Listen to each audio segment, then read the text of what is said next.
Transportation Security Administration, or TSA representatives say they're seeing a steady increase in the number of firearms that are being found at airport security checkpoints across the country. Traveling with a gun is legal, but there's a right way and a wrong way to do it.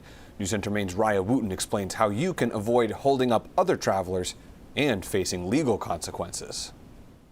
The seriousness is an accidental discharge, which is what we're all trying to avoid. Oscar de los Reyes is the TSA Federal Security Director for the state of Maine, and he says finding guns at checkpoints is a common occurrence nationwide. Officers have to take time to make sure that it's not a threat item or a safety concern for the rest of the traveling public. It does take a little bit of time in coordination with the law enforcement partners in order to resolve the issue.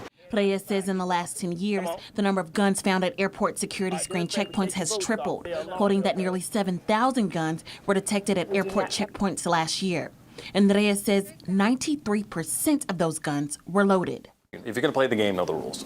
Bangor Police Department Public Information Officer Jason McCambly says it's legal to travel with your firearm, but you have to follow TSA's gun travel guidelines, and it must be in a checked bag. Hard case, lockable, separate the firearm and the ammunition, and tell them when you get there. That's really it. It's very simple to do. McCambly says your gun has to be packed in a case like this one that is crush-proof. The gun also can't be loaded. When traveling, you must pack the gun and the ammunition in the proper casing with your checked bag, never with your carry-on items. You're looking at civil penalties and possible referral for criminal action to include up to $10,000 of a fine per the first offense.